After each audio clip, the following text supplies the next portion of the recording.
11. The swell spoon. We had another drink. I'm going to start again.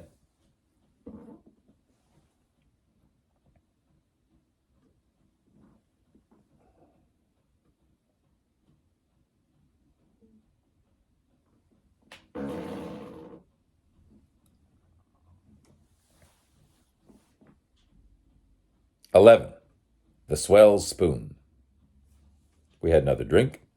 She put her glass down, licked her lips, and said, "If stirring things up is your system, I've got a swell spoon for you. Did you ever hear of Noonan's brother Tim? The one who committed suicide out at Mock Lake a couple of years ago?" "No." "You wouldn't have heard much good. Anyway, he didn't commit suicide. Max killed him." "Yeah? For God's sake, wake up. This I'm giving you is real. Noonan was like a father to Tim. Take the proof to him, and he'll be after Max like nobody's business. That's what you want, isn't it? We've got proof. 2 people got to Tim before he died, and he told them Max had done it. They're both still in town, though one won't live a lot longer. How's that?" She looked as if she were telling the truth, though. With women, especially blue-eyed women, that doesn't always mean anything. "Let's listen to the rest of it," I said. "I like details and things." "You'll get them. You ever been out to Mock Lake?" "Well, it's our summer resort, 30 miles up the canyon road. It's a dump, but it's cool in summer, so it gets a good play. This was summer a year ago, the last weekend in August. I was out there with a fellow named Holly. He's back in England now, but you don't care anything about that because he's got nothing to do with it. He was a funny sort of old woman. Used to wear white silk socks turned inside out so the loose threads wouldn't hurt his feet. I got a letter from him last week. It's around here somewhere, but that doesn't make any difference. We were up there, and Max was up there with a girl he used to play around with, Myrtle Jennison. She's in the hospital now, city, dying of Bright's disease or something. She was a classy-looking kid then, a slender, blonde. I always liked her, except that a few drinks made her too noisy. Tim Noonan was crazy about her, but she couldn't see anybody but Max that summer. Tim wouldn't let her alone. He was a big, good-looking Irishman, but a sap, and a cheap crook who only got by because his brother was chief of police. Wherever Myrtle went, he'd pop up sooner or later. She didn't like to say anything to Max about it, not wanting Max to do anything to put him in wrong with Tim's brother, the chief. So, of course, Tim showed up at Mock Lake this Saturday. Myrtle and Max were just by themselves. Holly and I were with a bunch, but I saw Myrtle to talk to, and she told me she had got a note from Tim asking her to meet him for a few minutes that night in one of the little arbor things on the hotel grounds. He said if she didn't, he would kill himself. That was a laugh for us, the big false alarm. I tried to talk Myrtle out of going, but she had just enough booze in her to feel gay, and she said she was going to give him an earful. Well, we were all dancing in the hotel that night. Max was there for a while, and then I didn't see him anymore. Myrtle was dancing with a fellow named Ruckers, a lawyer here in town. After a while, she left him and went out one of the side doors. She winked at me when she passed, so I knew she was going down to see Tim. She had just got out when I heard the shot. Nobody else paid any attention to it. I suppose I wouldn't have noticed it either if I hadn't known about Myrtle and Tim. I told Holly I wanted to see Myrtle and went out after her by myself. I must have been about 5 minutes behind her in getting out. When I got outside, I saw lights down by one of the summer houses and people. I went down there, and this talking is thirsty work. I poured out a couple of hookers of gin. She went into the kitchen for another siphon and more ice.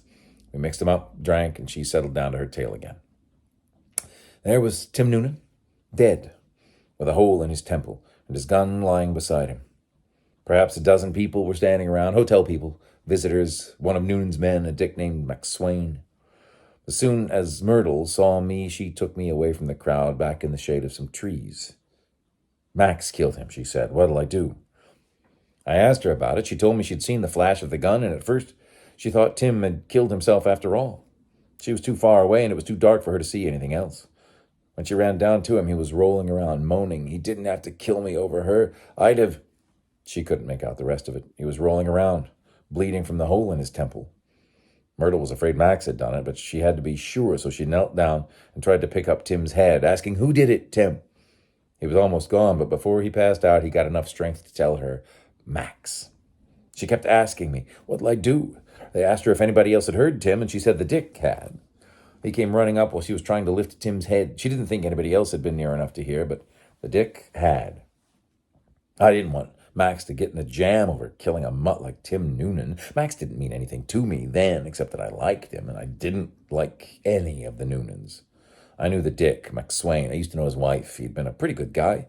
Straight as ace-2 straight 4-5 till he got on the force. Then he went the way of the rest of them. His wife stood as much of it as she could and then left him. Knowing this Dick, I told Myrtle I thought we could fix things. A little Jack would ruin McSwain's memory, or if he didn't like that, Max could have him knocked off. She had Tim's note, threatening suicide. If the Dick would play along, the hole in Tim's head from his own gun and the note would smooth everything over pretty. I left Myrtle under the trees and went out to hunt for Max. He wasn't around.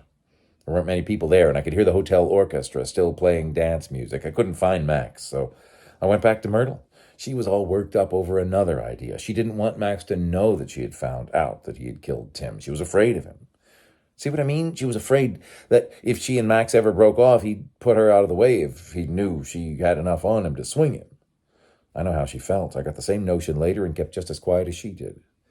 So we figured that if it could be fixed up without his knowing about it, so much the better. I didn't want to show in it either. Myrtle went back alone to the group around Tim and got hold of McSwain. She took him off a little way and made the deal with him. She had some dough on her. She gave him $200 and a diamond ring that had cost a fellow named Boyle $1,000. I thought he'd be back for more later, but he wasn't. He shot square with her. With the help of the letter, he put over the suicide story. Noonan knew there was something fishy about the layout, but he could never peg it. I think he suspected Max of having something to do with it, but Max had an airtight alibi. Trust him for that. And I think even Noonan finally counted him out, but Noonan never believed it happened the way it was made to look. He broke McSwain, kicked him off the force. Max and Myrtle slid apart a little while after that. No row or anything, they just slid apart. I don't think she ever felt easy around him again. Though, so far as I know, he never suspected her of knowing anything. She's sick now, as I told you, and hasn't got long to live. I think she'd not so much mind telling the truth if she were asked. McSwain's still hanging around town. He'd talk if there was something in it for him. Those two have got the stuff on Max, and wouldn't Noonan eat it up? Is that good enough to give your stirring up a start?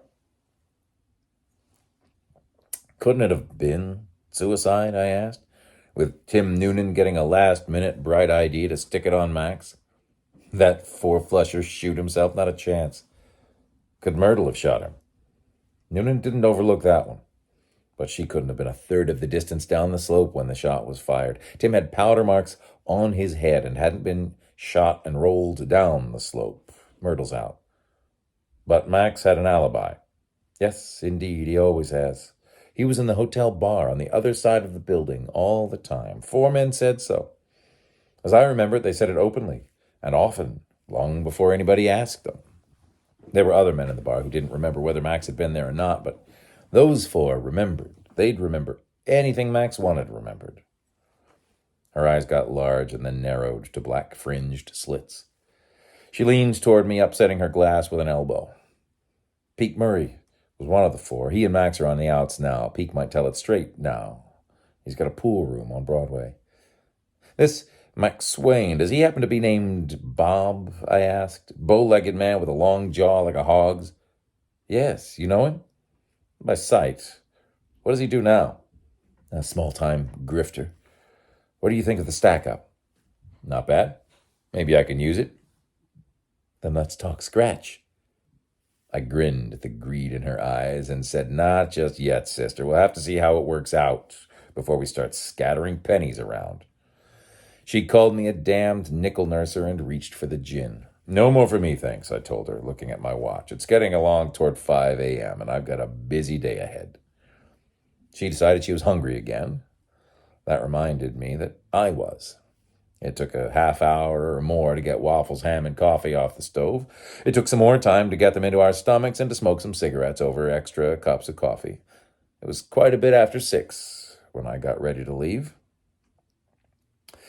I went back to my hotel and got into a tub of cold water. It braced me a lot, and I needed bracing. At 40, I could get along on gin as a substitute for sleep, but not comfortably. When I had dressed, I sat down and composed a document. Just before he died, Tim Noonan told me he had been shot by Max Thaler. Detective Bob McSwain heard him tell me I gave Detective McSwain $200 and a diamond ring worth $1,000 to keep quiet and make it look like suicide. With this document in my pocket, I went downstairs, had another breakfast. It was mostly coffee, and went up to the city hospital. Visiting hours were in the afternoon, but by flourishing my Continental Detective Agency credentials and giving everybody to understand that an hour's delay might cause thousands of deaths, or words to that effect, I got to see Myrtle Jennison. She was in a ward on the third floor, alone. The other 4 beds were empty. She could have been a girl of 25 or a woman of 55. Her face was a bloated, spotty mask. Lifeless yellow hair and 2 stringy braids lay on the pillow beside her. I waited until the nurse who had brought me up left. Then I held my document out to the invalid and said, "Will you sign this, please, Miss Jennison?" She looked at me with ugly eyes that were shaded into no particular dark color by the pads of flesh around them, then at the document, and finally brought a shapeless, fat hand from under the covers to take it. She pretended it took her nearly 5 minutes to read the 42 words I had written. She let the document fall down on the covers and asked, "Where'd you get that?" Her voice was tinny, irritable. "Dinah Brand sent me to you." She asked eagerly, "Has she broken off with Max?" "Not that I know of," I lied. "I imagine she just wants to have this on hand in case it should come in handy." "And get her fool throat slit. Give me a pencil." I gave her my fountain pen and held my notebook under the document to stiffen it while she scribbled her signature at the bottom and to have it in my hands as soon as she had finished. While I fanned the paper dry, she said, "If that's what she wants, it's all right with me. What do I care what anybody does now? I'm done. Hell them all." She sniggered and suddenly threw the bedclothes down to her knees, showing me a horrible, swollen body in a coarse white nightgown. "How do you like me? See, I'm done." I pulled the covers up over her again and said, "Thanks for this, Miss Jennison." "That's all right. It's nothing to me anymore. Only—" Her puffy chin quivered. "It's hell to die ugly as this.